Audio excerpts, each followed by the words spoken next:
Well, it is that time of the week where we sort the winners from the losers, and helping me to do that this week is the former New South Wales Police Minister, David Elliott. Good to see you, David. Thanks for joining us on this segment. Now, your winner this week is ASIO, of course, for finding out about Iran's involvement in anti-Semitic attacks. My homies, they're fantastic. Yeah. I mean, how good are they? They identified the fact that it was indeed, as we all knew, anybody that sat in a security briefing in the military or the police or foreign affairs, we all knew that Iran had it in their orbit to be able to commit domestic terrorist accidents here in Australia, and they did it, and they called it out. And I actually got this begrudging respect for the Prime Minister because he made that announcement through gritted teeth. Oh, totally. He did not like that.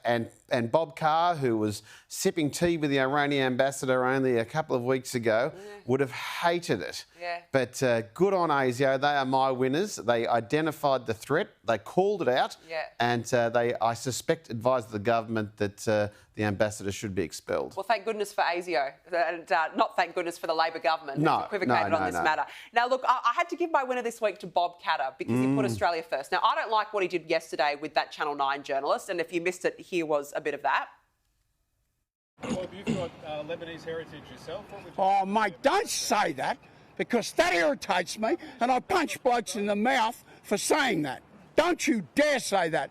My family have been in this country for 140 years. Now, David, I don't agree with that. I don't like what he did, but I want to point you to the context of why he blew up at that nine journo. He was actually defending his country and our values. Have a look. Because this country is fed up with your, oh, we must be nice to everybody. Well, I'm not particularly nice to people that crossed the border, invaded another country and murdered over 1,200 people. Tick the boxes. Do they have democracy? Do they have rule of law? Do they have Christianity or some similar belief system? Do they have egalitarian traditions? Do they have industrial awards? Now, if they don't tick the boxes, they don't come here. If you have anti-Australian sentiments, then get the hell out of my country.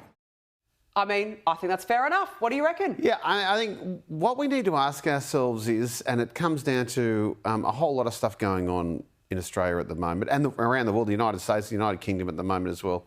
What's pushed the centre ground to have these opinions? Yep. Why have they woken up all of a sudden and decided, right, that's it? People that are protesting, people are expressing opinions like that never would have behaved like that in the past. No, I completely agree with you, but I think we've let some people into this country, some who hate us, some who hate our values, and some who don't want to assimilate. Absolutely. And that is a conversation we need to have. It's not racist to talk about it. Now, your loser this week, Tony Burke, for his double standards on protest. Tony, you're the Minister for Citizenship, and you've gone out this week and said, don't go to a rally that celebrates citizenship. Now, I'm not going to the rallies on Sunday because I'm a bit nervous about the type of people that are attending. Like I would have warned Bob Carr not to go to the pro-Palestinian rally because you'll be marching alongside epitaphs of the Ayatollah. But, Tony, you can't say don't go to a rally representing and celebrating citizenship and be quiet and silent on a rally 2 or 3 weeks ago that was celebrating a terrorist organisation, because that's what he's done. And he used to be one of the smart ones. We sort of thought, oh, well, if you've got to have a Labor MP, you might as well have Tony Burke. And he has brought the whole Labor Party tradition of citizenship, the Bob Hawke attitude, the Ben Chifley attitude, the John Curtin attitude of citizenship into complete disrepute. I completely agree with you, and I just think he's looking after his electorate. That's all this Absolutely. is. It's all about looking after the Muslim votes. Exactly. 25% of his electorate are probably going to be calling out next Sunday. Absolutely agree with you. Now, my loser this week, I had to give it to the Queensland Shadow Treasurer and former Minister for Women, Shannon Fentiman, who still doesn't know what a woman is. LNP have sunk to a new low. An LNP minister actually stood up in the parliament and said, in order to protect women, you need to know how to define a woman. Well, I can define a woman. It's not something I'm ashamed of. I just take an inclusive approach. And the LNP hate it. But let's be honest, this isn't about protecting women. This is Trump-style ideology imported straight from the US into Queensland politics.